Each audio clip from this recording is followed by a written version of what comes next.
नमस्कार. मी ॲडव्होकेट श्रीरंग चौधरी परखड मतमध्ये आपलं स्वागत.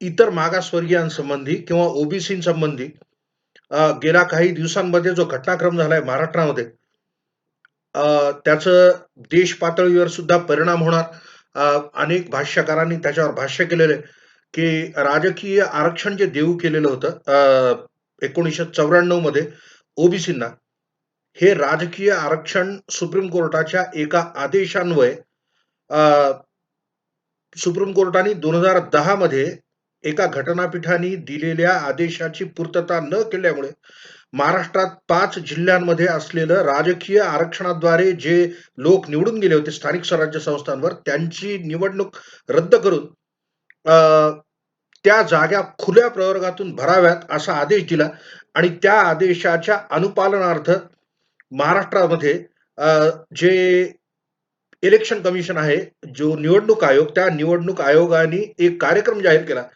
आणि त्या कार्यक्रमाद्वारे अ, 19 जुलैला निवडणुका होतील आणि 20 जुलैला त्याचा निकाल जाहीर होईल, अशी घोषणा अधिकृतरित्या जे त्यासंबंधी जे निवडणूक आयुक्त राज्य निवडणूक आयुक्त आहेत, यू-पी-एस मदान माझ्या होते. ज्येष्ठ सनदी अधिकारी, आय-ए-एस ऑफिसर. तर त्यांनी हा कार्यक्रम जाहीर केल्यानंतर वेगवेगळ्या नेत्यांनी, वेगवेगळ्या पक्षांनी अ, आणि राज्य सरकारमधील काही मंत्र्यांनी सुद्धा याच्यावर आक्षेप नोंदवला. अ, कोण्या एका विशेष पक्षाचं मला काही सांगणं नाही. विरोधी पक्ष विरोध करत राहणार. पण त्या दृष्टीने ओबीसी आरक्षणाविषयी एकंदरीत समजून घेणं अगत्याचं ठरतं. त्या दृष्टीने हा व्हिडिओ बनवतोय, की राज्यघटनेमध्ये एक चॅप्टर आहे, चॅप्टर 16. त्याचं नाव आहे special provisions regarding certain classes.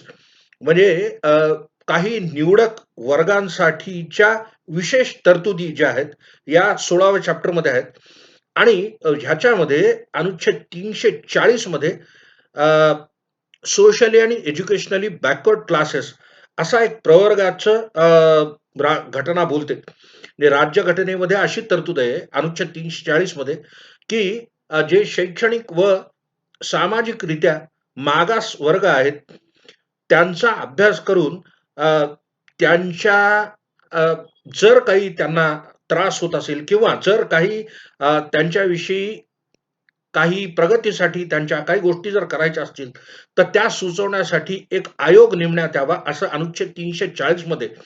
अनुच्छेद 341 मध्ये अनुसूचित जातींविषयीची तरतूद आहे, की एक अनुसूची असेल, ज्या अनुसूचीतल्या जातींना अनुसूचित जाती म्हणल्या जाईल. 342 मध्ये असा उद्गार केलाय, की एक अनुसूची असेल, त्या अनुसूचीमधल्या जमातींना अनुसूचित जमाती म्हणण्यात येईल. आणि हे जे 2 वर्ग आहेत, हे 2 वर्ग इतर कुठल्याही अभ्यासाच्या किंवा इतर कुठल्याही पुराव्याशिवाय यांना मागास समजलं जाईल. For the purposes of the constitution. म्हणजे जी संविधानामध्ये ज्या विशेष तरतुदी करण्यात आलेल्या आहेत, मागासवर्गीयांच्या उत्थानासाठी, ते मागासवर्गीय जिथं कुठला रेफरन्स नसेल, तर ते मागासवर्गीय म्हणजे अ, अनुसूचित जाती आणि अनुसूचित जमाती या सोडून इतर सुद्धा काही वर्ग असे असतील, की ज्यांची प्रगती शैक्षणिक व सामाजिक वंचनेमुळे, ते मागास असल्यामुळे त्या बाबतीत झालेली नाही, तर त्यांच्या उत्थानासाठी एक आयोग नेमावा इथपर्यंत येऊन राज्यघटना थांबते.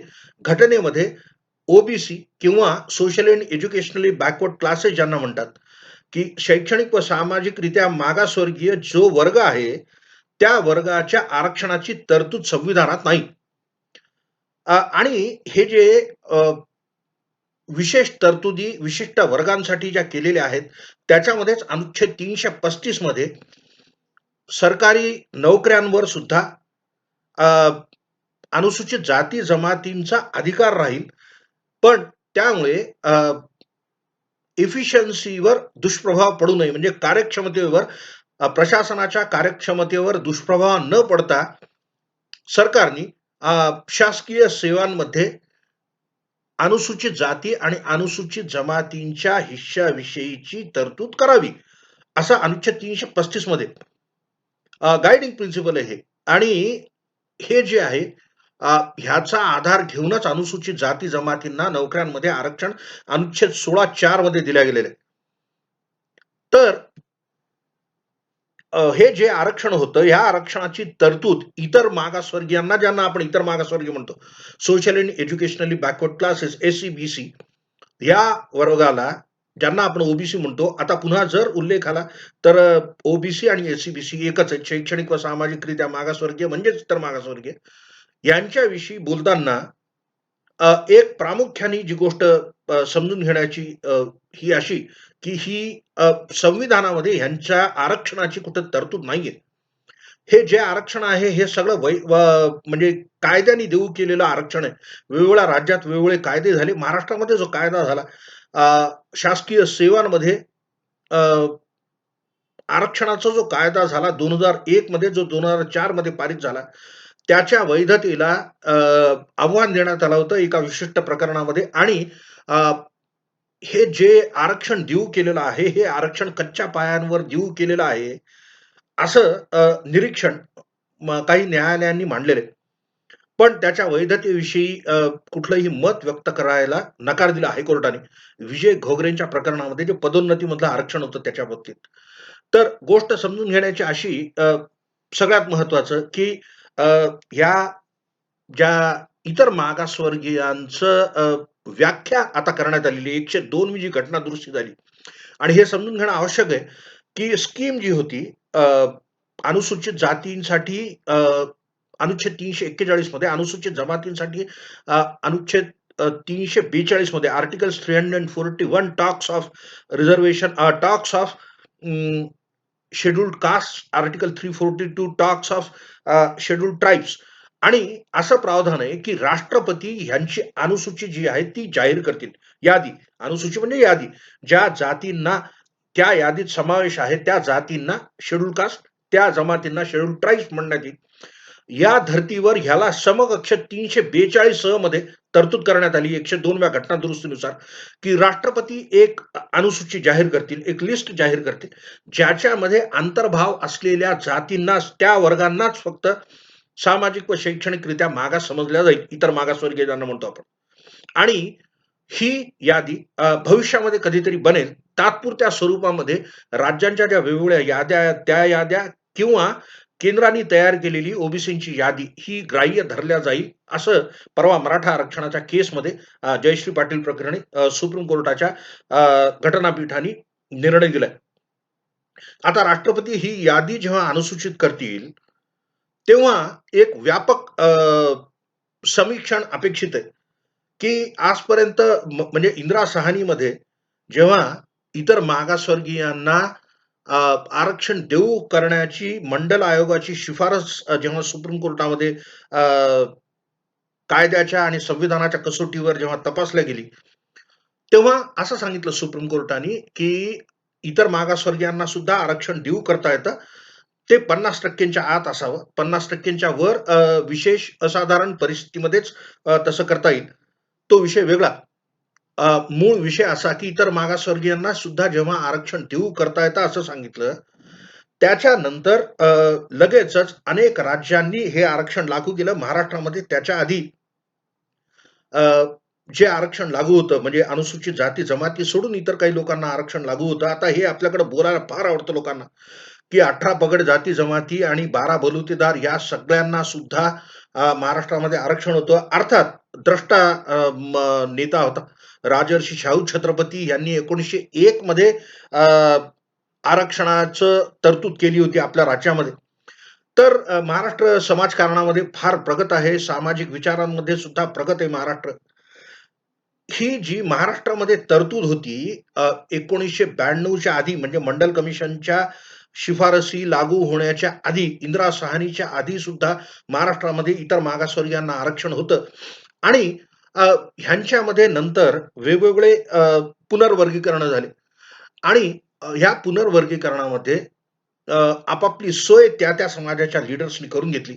आज जो आरक्षणाचा तक्ता आहे महाराष्ट्राचा, त्याच्यामध्ये एकूण नोकरीमध्ये 52% आरक्षण आहे. शिक्षणामध्ये 50% आरक्षण आहे. हे वारंवार सांगून झालंय, की इतर मागासवर्गीय ओबीसी हा जो प्रवर्ग आहे ह्यांना 19% आरक्षण आहे एकूण आणि त्याच्यामध्ये 345 जातींचा अंतर्भाव आहे. त्याच्यामध्ये कुणबी मराठा आणि मराठा कुणबी या 3 जाती सुद्धा आल्या. इतर अनेक प्रवर्ग आहेत. 345 जातींमध्ये अ, खरंच बराच मोठा एक वर्ग आहे. असं सांगतात, की शरद पवार मुख्यमंत्री असताना 1994 मध्ये त्यांनी अ, एका फक्त ऑफिस ऑर्डरद्वारे, ऑफिस मेमोरंडमद्वारे हे आरक्षण लागू केलं आणि त्याच्यामध्ये अनेक गैरप्रकार झालेले आहेत. काही-काही असं म्हणतात, की अ, अर्थात याच्या बाबतीत पुष्टी नाही. पण अनेक जाती महाराष्ट्रामध्ये आज नाहीच आहेत अस्तित्वात. अशा सुद्धा जातींना महाराष्ट्रामध्ये आरक्षण लागू करण्यात आलं, इतर मागासवर्गीय. तर इथून पुढे असं होणार आहे, की इतर मागासवर्गीयांची जी यादी तयार व्हायची आहे, त्या यादीच्या आधी इंदिरा साहनीच्या न्यायनिर्णयाप्रमाणे समीक्षा व्हावी आणि ज्या जाती प्रगत झालेल्या आहेत, आता त्या इतर मागासवर्ग वगैरे जे काय म्हणायचंय ते it is a collection of caste म्हणजे जातींचा किंवा जमातींचा समूह आहे तो. तर ह्यांच्यातल्या ज्या प्रगत जाती ज्यांनी आरक्षणाचा फायदा घेऊन स्वतःची प्रगती साधलेली आहे, अ, अशा जातींना अ, या यादीतून बाहेर काढण्यात येईल आणि इतर अशा जाती ज्या आहेत, की ज्यांना आरक्षणाचा लाभ काहीच घेता आलं नाही, त्यांच्यासाठी वेगळी तरतूद करावी. ह्याच्यासाठी रोहिणी आयोगाची नेमणूक केलेली आहे सरकारने. केंद्र सरकारने रोहिणी आयोग नावाचं एक माजी न्यायमूर्ती ज्या होत्या जस्टिस रोहिणी, त्यांच्या अध्यक्षतेखाली एक आयोग नेमला. त्या आयोगाने अ, परवा आपला अहवाल सादर केला आणि अ, त्यांच्या ज्या शिफारसी त्यांना ज्या करायच्या आहेत, त्या शिफारसी करायच्या आहेत, की पुनर्वर्गीकरण इतर मागासवर्गीयांचं करावं. इतर मागासवर्गीयांचं पुनर्वर्गीकरण कुठल्या आधारे? तर ज्या जातींना आत्तापर्यंत सगळ्यात जास्ती आरक्षणाचा फायदा मिळाला, त्यांना कमी टक्के आरक्षण द्यायचं. ज्या जातींना आत्तापर्यंत कुठलाच फायदा मिळालेला नाही, अशा अनेक जाती आहेत म्हणे, की ज्यांना कुठल्याही प्रकारे आरक्षणाचा लाभ मिळालेला नाही. त्यांचे कुठलेही प्रतिनिधी शासकीय सेवांचे लाभधारक नाहीत. शिक्षण शिक्षणामध्ये सुद्धा त्यांचा वाटा अत्यल्प आहे किंवा नाहीच आहे. अशा जाती त्यांना जास्तीत जास्त आरक्षण द्यायचं आणि मग इतर ज्या जाती मधल्या ज्या वर्गात मोडतात, त्यांना वेगळी तरतूद करायची. अशा स्कीमसाठी, अशा योजनेसाठी रोहिणी आयोगाचं गठन करण्यात आलं. वेगवेगळ्या राज्यांशी सल्लामसलत करून इतर मागासवर्गीयांच्या पुनर्वर्गीकरणासाठी अ, हा आयोग जो आहे तो केंद्र सरकारला आपला अहवाल सादर करेल, पूर्ण अहवाल. तात्पुरतं असं, की 3 बाबतीत ओबीसींना जे आरक्षण देऊ करण्यात आलेले, ओबीसींच्या आरक्षणाचा विचार करताना शिक्षण व नोकरी अ, हे एक आरक्षण, पदोन्नतीमधलं दुसरं आरक्षण आणि राजकीय आरक्षण तिसरं. राजकीय आरक्षणामध्ये ओबीसींना एकंदरीत आरक्षण 50% च्या वर जाऊ नये, हे धरून लोकसंख्येच्या अनुपातामध्ये आरक्षण द्यावं, असं अ, अनुसूत आहे घटनेमध्ये. अ, फरक असा, की नोकरी व शिक्षणामध्ये पर्याप्त प्रतिनिधित्व आवश्यक आहे. पण राजकारणामध्ये अ, किंवा राखीव मतदारसंघांच्या बाबतीत लोकसंख्येच्या अनुपाताप्रमाणे अनुसूचित जाती, जमातींना प्रतिनिधित्व द्यावं. ओबीसींना सुद्धा आवश्यक असल्यास तसं प्रतिनिधित्व द्यावं. पण एकंदरीत गोळाबेरीज ती 50% च्या वर अ, हे आरक्षण जाऊ नये, हे महत्वाचं. आणि हे असं गेलं 5 जिल्हा परिषदांमध्ये म्हणून आरक्षण रद्द करून ही जी नवीन निवडणूक येऊ घातलेली आहे. या निवडणुकीबाबत सुप्रीम कोर्टाने आदेश दिला.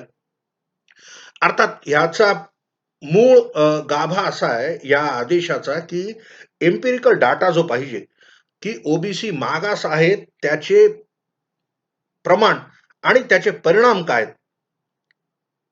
Indicators of backwardness and resultant त्याचा जो परिणाम झाला, याच्याविषयी एम्पिरिकल डाटा पाहिजे. तो एम्पिरिकल डाटा गोळा केला नाही. हे जे गोळा केलं नाही राजकीय आरक्षणाच्या बाबतीत तेच महाराष्ट्र शासनाने 2001 मध्ये जो कायदा केला, 2004 मध्ये लागू झालेला, त्या बाबतीत सुद्धा पर्याप्त प्रतिनिधित्व आहे की नाही? हे मागास आहेत, यांना पर्याप्त प्रतिनिधित्व नाही आणि यांना आरक्षण देऊ केल्यामुळे शासनाच्या कार्यक्षमतेवर कुठला दुष्प्रभाव नाही पडणार या त्रिसूत्रीचा विचार न करता सगळे आरक्षण जे 2004 मध्ये शासकीय सेवांमध्ये देऊ केलेले ते देऊ केले.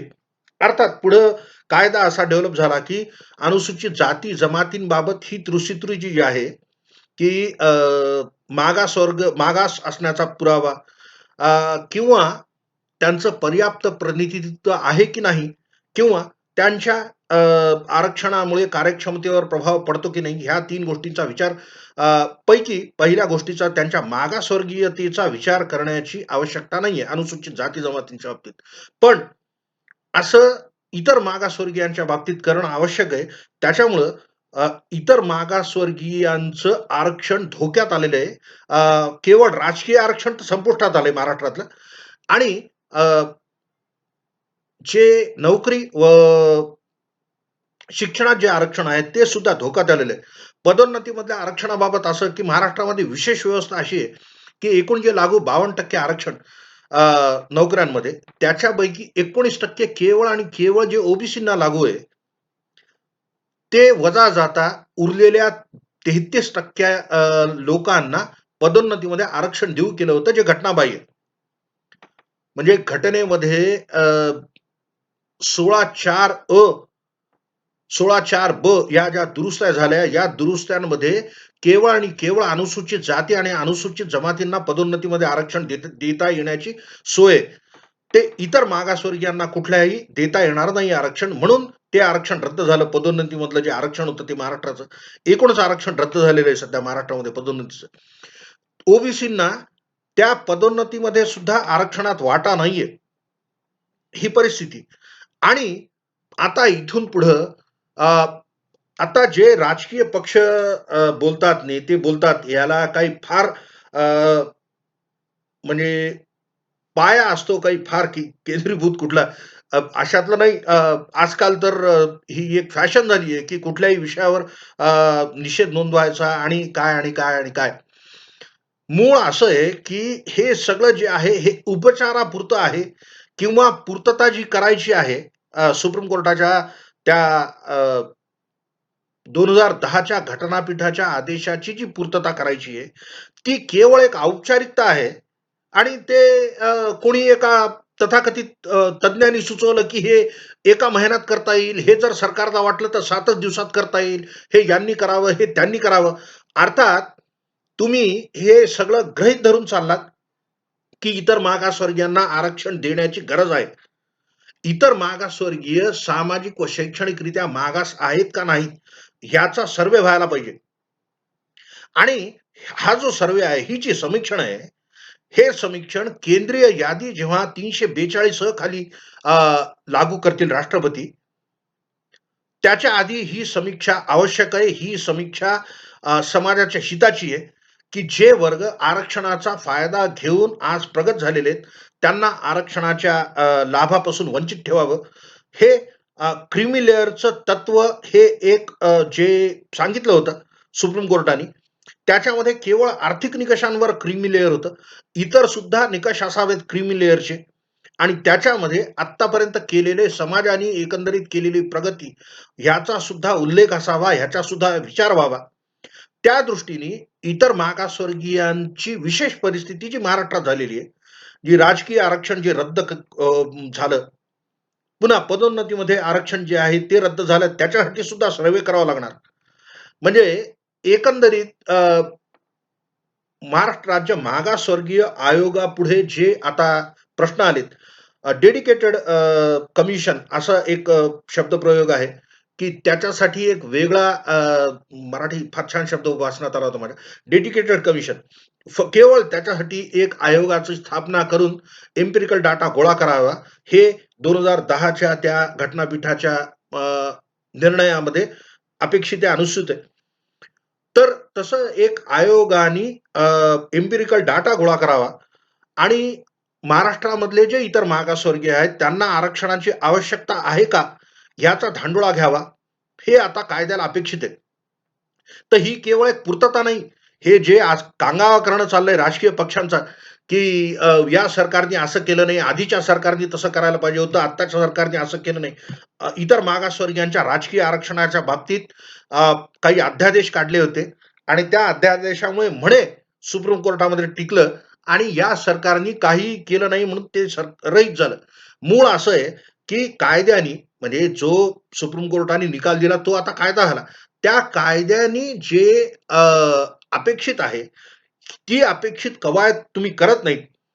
त्याच्यामधून जे आवश्यक आहेत ते निष्कर्ष काढून तुम्ही विधिमंडळामध्ये मांडून मग त्याच्याविषयीची जी तरतूद नाही करत आणि आता केवळ उपचारापुरतं ते राहिलंय, असं भासून कांगावा जो चाललेला आहे, त्या बाबतीत हे सांगणं मला अगत्याचं वाटलं, की राजकीय आरक्षण ओबीसींचं आहे काय? पदोन्नतीमध्ये आरक्षण जे आहे त्याच्याविषयी काय? आणि इथून पुढं नोकरी व शिक्षणामधलं जे अ, ओबीसींना देऊ केलेलं आरक्षण आहे, हे सुद्धा धोक्यात आलंय, असं मराठा आरक्षणाचे एक अभ्यासक श्री राजेंद्र कोंढरे यांनी टीव्हीवरच्या एका मुलाखतीत सांगितलं. अर्थात इतर कोणी एक्सपर्ट काय सांगतील, इतर कोणी काय सांगतील, एक गोष्ट तर पक्की, की हायकोर्टाचं विजय घोगरेंच्या प्रकरणात 2017 मध्ये हे ऑब्झर्वेशन आहे, की 2001 चा कायदा जो 2004 मध्ये पारित झालेला, ज्याच्यामध्ये शासकीय सेवांमध्ये अ, सामाजिक आरक्षण जे देऊ केलेले आहे वेगवेगळ्या प्रवर्गांना, त्याची जी तरतूद आहे, ही तरतूद कच्च्या पायांवर आधारित जरी असली तरी न्यायालयाला या प्रकरणामध्ये त्या कायद्याच्या वैधतेची तपासणी करण्याची आवश्यकता नाही. पुढे दुसऱ्या कुठल्या प्रकरणामध्ये ह्याची वैधता तपासता येईल. आता ही वैधता निश्चित ह्याच्या वैधतेला 2001 च्या कायद्याच्या वैधतेला आव्हान देण्यात येईल आणि तेव्हा मग ज्या तरतुदी आहेत सगळ्या, ह्यांचा उहापोह होईल. ही गोष्ट महाराष्ट्रातून होतीये. हे एका दृष्टीने स्वागतार्ह असं, की महाराष्ट्र नेहमी विचारवंतांचा देश राहिलेला आहे. महाराष्ट्रामध्ये नेहमी सामाजिक क्रांती जी आहे ती महाराष्ट्रातून सुरू झालेली आहे आणि त्या दृष्टीने हे सगळं महाराष्ट्रात व्हावं. आरक्षणाविषयीची व्यापक चर्चा महाराष्ट्रातून सुरू व्हावी, हे तर ठरलेलंच होतं. आणि इथून पुढं मग याच्याविषयी विचारवंतांनी आपले विचार मांडावेत. अ, आरक्षणाची मला हे म्हणायला फार आवडतं. आरक्षणाची व्याप्ती, मर्यादा, आवश्यकता आणि व्यवहार्यता आणि उपयुक्तता याच्याविषयी समाजाने, विचारवंतांनी, स्तंभलेखकांनी आणि जनरल ज्याला इंटेलिजन्सिया म्हणतात, अ, ह्या बुद्धिजीवी वर्गांनी बोलण्याची आज आवश्यकता आहे. अ, व्यापक चर्चा व्हावी अ, आणि चर्चेतूनच प्रश्नांचं समाधान होत असतं. असं प्रश्नांचं समाधान व्हावं यासाठी सध्याची परिस्थिती अतिशय सुयोग्य आहे. साकल्याने आरक्षणाचा विचार व्हावा, ही इच्छा मी व्यक्त करतो. मी ॲडव्होकेट श्रीरंग चौधरी, परखड मतसाठी आपण हे ऐकून घेतलंत. धन्यवाद. हे माझं मनोगत आहे समजावं. This is not about A particular topic. This is about reservation in general. परखड मतचं काम आरक्षणाविषयीचे वेगवेगळे जे पैलू आहेत, ते आपल्यासमोर मांडणं. हे जर माझा हा जर व्हिडिओ तुम्हाला आवडला असेल, kindly register your likes, subscribe to my channel परखड मत आणि हा इतरांसोबत व्हिडिओ शेअर करायला विसरू नका. सबस्क्राईब जर आत्तापर्यंत केलं नसेल, तर सबस्क्राईब करा. खाली डावीकडे सबस्क्राईबचं एक बटन असतं. व्हिडिओच्या शेवटी सबस्क्राईबचा आयकॉन सुद्धा येईल. Kindly subscribe to my channel. Thank you very much.